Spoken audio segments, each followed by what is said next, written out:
I didn't expect a phone call, not really. But I didn't expect that text either. It came at 9:14 a.m. from my mother's number, but signed by both of them. "Hey, sweetheart, we were thinking it's probably easier if you just watch the wedding online.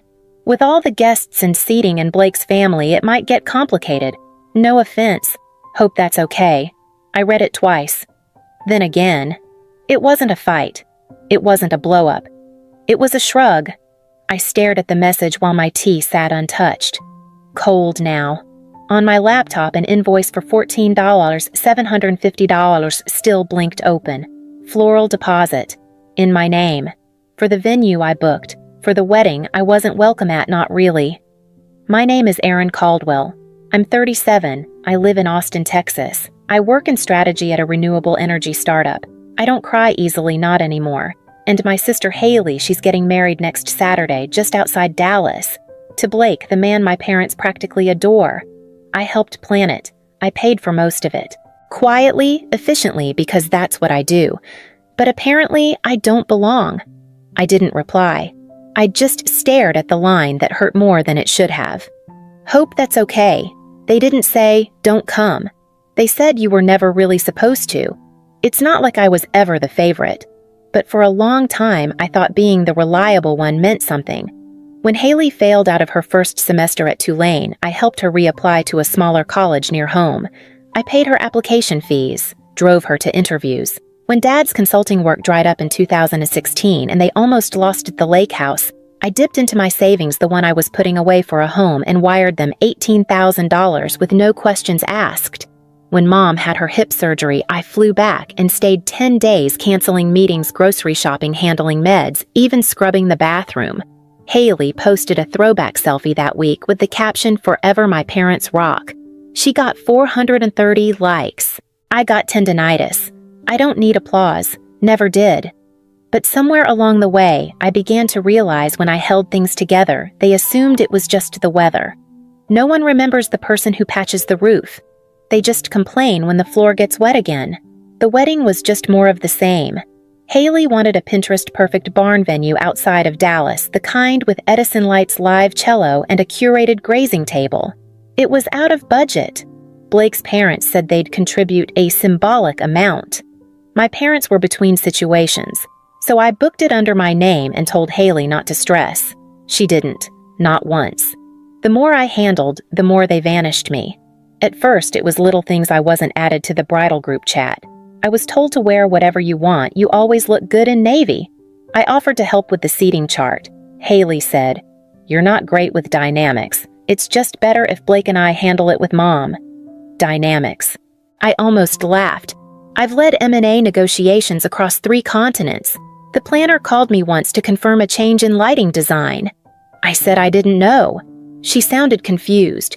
"I thought you were handling the production side." I had been. Until I wasn't. The more I faded from the process, the easier everything seemed for them. I became the utility line they forgot they were still plugged into. And then, the mini blow came. Sasha, my assistant, forwarded me an email she wasn't supposed to get. A casual thread from the planner discussing the final wedding album shot list. Buried halfway down was this line from my mother: "Please make sure the bride's sister isn't in the front row photos. Haley prefers it that way. No, please consult. No explanation. Just a decision." That night, I didn't sleep. I just stared at the ceiling and tried to remember the last time any of them asked how I was doing. I couldn't. It's strange how you can disappear without ever leaving. The first time I noticed it was Haley's bridal brunch. I flew in early, stayed at a hotel I booked myself, and brought the engraved glassware she forgot to order. I wasn't listed on the invite, but I hoped they'd acknowledge I was behind most of it. Photos went up on Facebook that night. Dozens. Everyone laughing. Champagne flutes glinting in sunlight. Matching robes. I scrolled until the end, wondering where I was. I appeared once. Blurry. Half hidden behind a flower arch. No tag. The album was titled "The Most Magical Crew a Bride Could Ask For." I wasn't crew. I was scaffolding. A week later, Haley launched the official wedding website. I visited it out of habit. There was a section, "Meet the VIPs, bridesmaids' parents, even Blake's great-uncle Gary." I wasn't there. I searched. There I was at the bottom under a category called Extended Family Support. No bio, no link, just my first name, spelled wrong. And then, the final click, I tried logging into the wedding planning portal I had built for them with timelines, invoices, contracts. It redirected me to a "You've been removed from this project" screen. No message, no heads up, just gone. I sat there staring at the screen, and for the first time in a while, I felt something I hadn't let myself feel. Humiliation, not anger, not grief. Just that quiet, cutting sense that I had overstayed a welcome I was never really given. That night, I looked back at the email Sasha had forwarded, the one with Mom's request to move me out of the final photo line. The message thread showed who had approved it. Haley. The same Haley I sat up with for nights during her college meltdown. The same Haley I bailed out of a lease without telling Mom and Dad. She signed off on the deletion with a thumbs-up emoji. I didn't tell anyone I was stepping back. I just stopped stepping in. Haley's second dress fitting was scheduled for a Tuesday. I had arranged it 2 months earlier, sent the deposit, confirmed the tailor. I didn't go. No one asked why. 2 days later, a final bridal fitting selfie went up Haley, her maid of honor, our mother. All smiles. No mention of who paid for the alterations. I quietly removed myself from the shared Dropbox folder titled Haley's Wedding Caldwell Family. No one noticed. I logged into the florist's booking portal, the one with the lush white peonies Haley wanted, even though they weren't in season, and updated the contact email. I listed the bride's own Gmail with a note, "Please direct future queries here."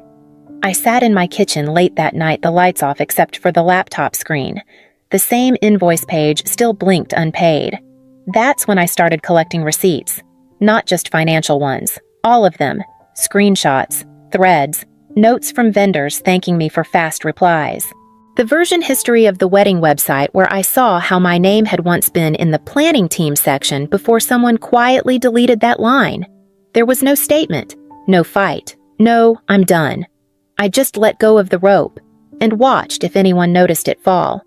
They didn't. That weekend, I posted a single story to Instagram. A photo from a cafe in Austin, a table for two, but only one seat taken. The tea was untouched. A blank place card sat across from it. No caption. No face. Just silence. Sasha replied with a single emoji. She understood. The next morning, I deleted the shared Google Calendar invite for the wedding weekend. Not one person resent it to me. I didn't cancel my hotel. I just never packed. The absence became its own kind of statement. Not bold, just unmissable if anyone had cared enough to look. The week of the wedding, the air in Austin turned heavy with late spring heat. I worked late every night, but my mind wasn't on work. It circled back to one line. Watch it online. Okay? I never replied. On Wednesday, 2 days before the rehearsal dinner, I met Dean, our in-house counsel, over lunch. "I'm not suing anyone," I said before he even opened his menu. He laughed once. "No need. You just want to stop footing the bill." He walked me through the language. Simple. Factual. Effective immediately, Aaron Caldwell withdraws all financial sponsorship and logistical coordination related to the wedding of Haley Caldwell and Blake Henson. It wasn't revenge. It was clarity. The next morning, the message went out. From my personal email, not work, not legal letterhead. Attached confirmation numbers, cancellations, voided invoices. Vendors copied, timeline included. By Friday, the cracks were visible. I got my first message from the wedding planner, a woman named Kira I'd never met in person, but who had relied on me for 6 months. "Hi, Aaron, just received your note. Are you sure you want to withdraw entirely? Some elements may be hard to replace this close." No greeting, no warmth, just panic veiled as politeness. I didn't respond. That afternoon, my phone rang. It was Mom. I watched it ring 5 times, then go quiet. She didn't leave a voicemail. By Saturday morning, the day of the wedding, the unraveling had begun. The florist called Haley's number at 6:42 a.m. to confirm delivery. The credit card declined. The string quartet canceled, no final payment received. The shuttle vans from the hotel stopped, service booking voided. The barn venue, the one I had placed the original deposit on, remained open, but now with a $14 $750 balance due. And then came the tent. Blake's parents had assumed it was taken care of. It wasn't. Kira tried to put it on rush order, but the supplier wouldn't release it without payment up front, and Haley had maxed out her own card on favors and signage. Guests arrived to find no flowers, no tent, no music, just folding chairs on hot gravel and a half-decorated altar. The photos that emerged were stark. Someone tried to salvage it with Polaroids. One showed Haley clutching her bouquet store-bought tulips with a face twisted between rage and disbelief. I watched it unfold from Big Bend National Park, 4 hours west, where I'd driven with no cell signal. Just me, a paperback, and a glass bottle of Topo Chico sweating in the sun. Sasha kept me updated by email once I got back into service. Bride's mom had a full-on breakdown. Guests started leaving after 40 minutes. Some thought it was a prank. There was no live stream. The planner hadn't paid for the package, so technically I had watched it from afar. But there was nothing to see. No ceremony, no celebration, no center. That night, Haley posted one photo, a blurry black and white selfie of her and Blake standing in a field captioned Private Vows. No filters, just love. I almost respected the spin. What none of them knew was that I hadn't taken anything away. I had only withdrawn what was never truly acknowledged in the first place. They thought I disappeared. But I had only stopped carrying what was never meant to be mine. It took 3 days before someone knocked. I was back in Austin sitting on my patio with a book open and unread when I heard the doorbell. Through the glass, I saw my father khakis collared shirt, same expression he wore at every holiday dinner when someone brought up politics. Behind him, my mother clutched her purse like it might get stolen. They didn't look angry. Just rehearsed. Sweetheart, Mom started. Can we come in? I didn't move. I have 10 minutes. They stepped inside like strangers in a museum. Everything was clean, minimal, curated. A single framed photo me at Machu Picchu smiling. Alone. We're not here to blame, Dad said. We just want to talk. Figure out how things got misunderstood. Misunderstood. As if I tripped and fell out of the wedding photos by accident. We were under pressure, Mom added. Haley was stressed. The planner messed up. It wasn't about you. I said nothing. Dad sighed. But the way things turned out, it's made Haley look irresponsible, ungrateful. Blake's family is upset. You know how perception works. There it was. Not an apology, a request for image management. Mom leaned in slightly. If you could just put out a statement, something neutral, like you had a work conflict or preferred to let them have their space, that would really help smooth things over. She wasn't asking for forgiveness. She was asking for PR.